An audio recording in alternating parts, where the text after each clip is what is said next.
Assalamualaikum warahmatullahi wabarakatuh. Kepada yang terhormat Bapak Farid Ahmadi Eskom Mkom PhD, selaku dosen pengampu mata kuliah Technopreneurship, kami dari kelompok 1 akan mempresentasikan hasil kerja kelompok kami, yaitu terkait dengan ide bisnis kuliner, yaitu tentang banana kita. Sebelum itu, perkenalkan anggota kelompok kami.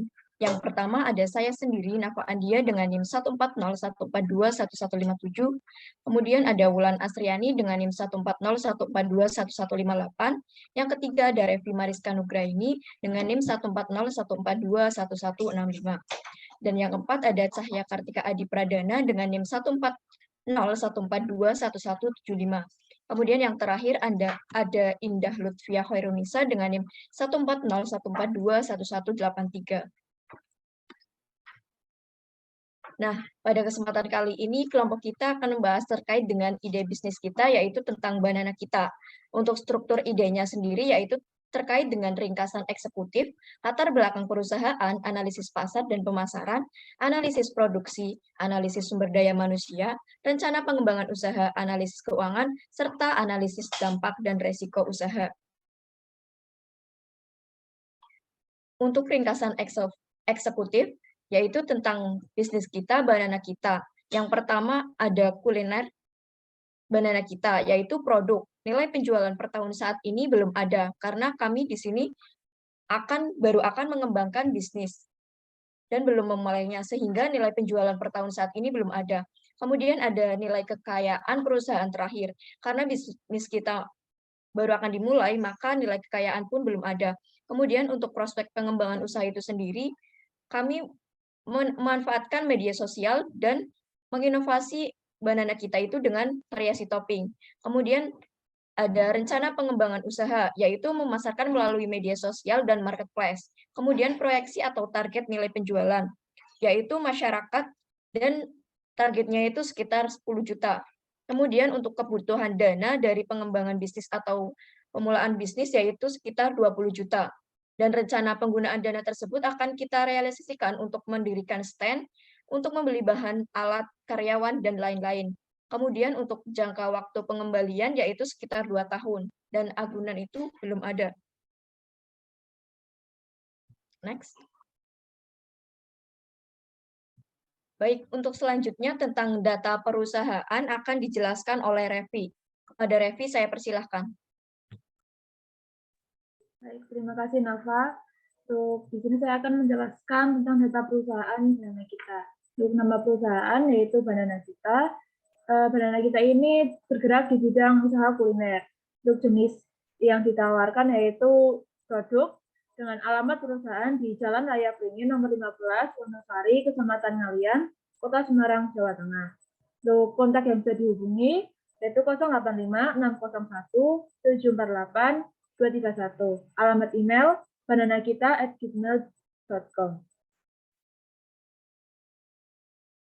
Untuk profil pemilik yaitu namanya dari Nafa Andia, tempat tanggal lahir di Tegal 18 Juli tahun 2002, alamat Desa Hajasari, Kecamatan Suradadi, Kabupaten Tegal, jabatan di sini yaitu CEO.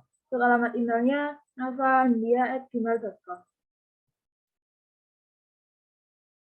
Nah, untuk struktur organisasi di perusahaan kita yaitu untuk yang pertama ada Nafa Andia sebagai CEO, yang kedua saya Revi Mariska Nugraini sebagai influencer dan marketing, ketiga ada Wulan Asriani sebagai sekretaris, selanjutnya ada Indah Lutfia sebagai tim manajemen, dan terakhir ada Cahya Kartika Adi Pradana sebagai editor.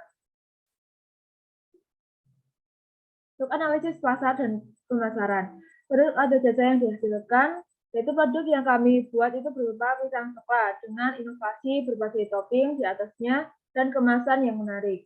Keunggulan produk yang kami miliki atau kami buat yaitu rasa yang enak, 2 topping yang bervariasi dan melimpah, dan 3 harga yang terjangkau.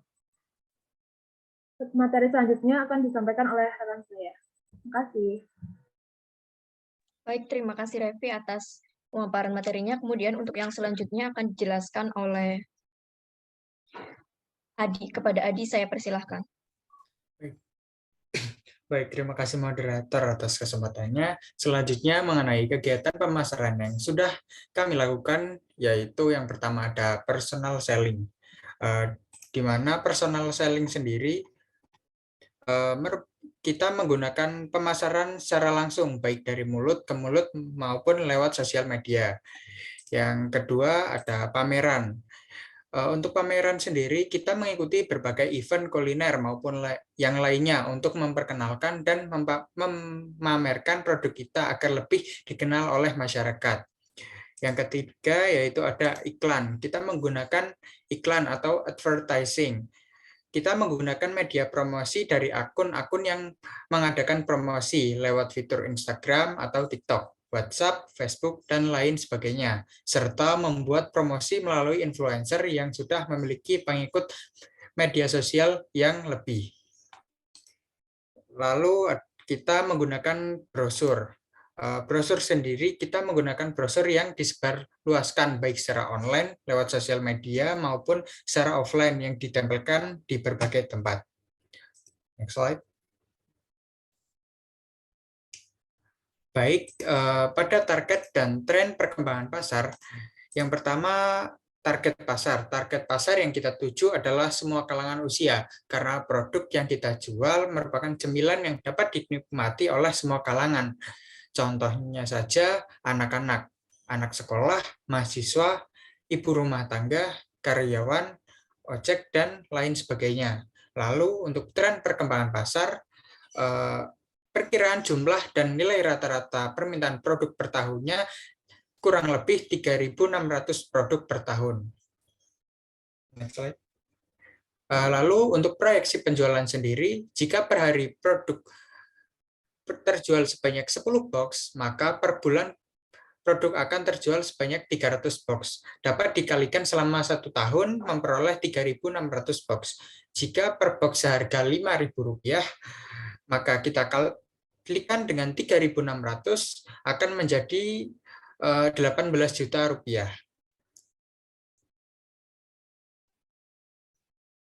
Baik, selanjutnya saya kembalikan ke moderator. Baik, terima kasih Adi atas pemaparan materinya. Kemudian untuk yang selanjutnya terkait dengan strategi pemasaran akan dipaparkan oleh rekan saya yaitu Wulan Asriani. Kepada Wulan Asriani saya persilahkan. Baik, terima kasih moderator atas kesempatannya. Materi yang selanjutnya mengenai strategi pemasaran. Yang pertama yaitu mengenai pengembangan produk. Pengembangan produk ini menginovasikan produk melalui variasi berbagai macam topping dalam satu box, sehingga menarik minat pembeli, dan mengadakan giveaway dengan memberi kupon kepada setiap pembelian untuk diadakan pengundian. Selanjutnya, yang kedua adalah pengembangan wilayah pemasaran. Pertama, di daerah Semarang terlebih dahulu. Apabila usaha telah berkembang, akan mendirikan outlet atau cabang di berbagai daerah di seluruh Indonesia. Yang selanjutnya ketiga adalah kegiatan promosi melalui berbagai cara dan media, baik secara langsung maupun tidak langsung. Misalnya, pemanfaatan media sosial sebagai sarana promosi, penempelan brosur-brosur di berbagai tempat. Yang terakhir adalah strategi penetapan harga, berasal dari tinjauan bahan-bahan yang digunakan seperti kemasan, serta usaha atau modal pembuatan barang yang akan dijual. Selanjutnya mengenai analisis pesaing. Nah, pesaing kita yang terdapat di sekitar ada dua. Yang pertama merupakan Piscok Bu Imah dengan keunggulan murah dan banyak, serta kelemahannya masih menggunakan kemasan plastik, artinya tidak menarik bagi pembeli. Yang kedua adalah Piscok. Keunggulannya rasanya yang enak, jangkauan sudah banyak atau terkenal. Kelemahan dari Piscok ini adalah mahal dengan isi yang sedikit. Selanjutnya, ada bahan baku dan penggunaan. Bahan baku sendiri kita membutuhkan yang pertama kulit lumpia. Kulit lumpia ini kebutuhan rata-rata per bulan kita butuh sebanyak Rp300.000 dengan sumber dari tabungan. Yang kedua ada coklat dengan kebutuhan rata-rata per bulan yaitu Rp100.000 dengan sumber dari tabungan. Yang terakhir adalah pisang dengan kebutuhan rata-rata per bulan Rp100.000 berasal dari sumber tabungan. Nah, selanjutnya merupakan ada bahan penolong. Yang pertama berupa margarin dengan kebutuhan rata-rata per bulan Rp50.000. Yang kedua ada tepung terigu dengan kebutuhan rata-rata Rp20.000, yang terakhir adalah minyak goreng dengan kebutuhan rata-rata per bulan Rp100.000. Selanjutnya saya kembalikan ke moderator. Baik, terima kasih Wulan atas pemaparan materinya. Kemudian untuk selanjutnya terkait dengan rencana pengembangan produksi akan disampaikan oleh rekan saya Indah Lutfia. Kepada Indah, saya persilahkan. Baik, terima kasih moderator atas kesempatannya. Selanjutnya saya akan menjelaskan mengenai rencana pengembangan produksi.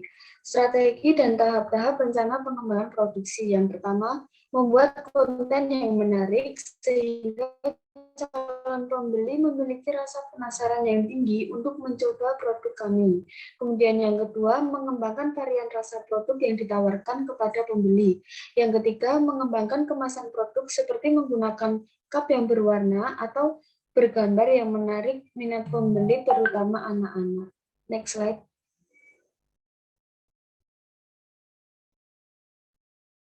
Kemudian, rencana pengembangan usaha, strategi produksi. Produksi yang kami lakukan bertahap dengan tahapan sebagai berikut. Yang pertama, melakukan open PO selama seminggu dengan maksimal order 100 cup. Selanjutnya, setelah memenuhi kuota order, kami segera memproduksi puding dengan menggunakan bahan-bahan yang berkualitas. Kemudian, setelah puding selesai diproduksi, kami mengemasnya dengan cup yang telah ditempeli kertas kuis atau teka-teki yang berwarna pada setiap cup. Strategi pemasaran. Kegiatan pemasaran yang dilakukan tetap menggunakan media sosial masing-masing. Namun nantinya akan lebih rajin dan sering membuat story agar usaha kami lebih banyak dikenal orang. Kami juga melakukan promosi melalui konten TikTok dengan membuat video-video menarik. Sekian penjelasan dari saya. Selanjutnya saya kembalikan kepada moderator. Baik, terima kasih Indah. Mungkin terkait dengan rencana pengembangan usaha, jika nantinya kami sudah bisa mengorder piscok, mungkin kami juga akan meranah ke puding. Jadi piscok itu bisa berkolaborasi dengan puding. Baik, sekian pemaparan analisis usaha dari kelompok 1. Kurang lebihnya mohon maaf. Wabillahi taufiq wal hidayah. Wassalamualaikum warahmatullahi wabarakatuh.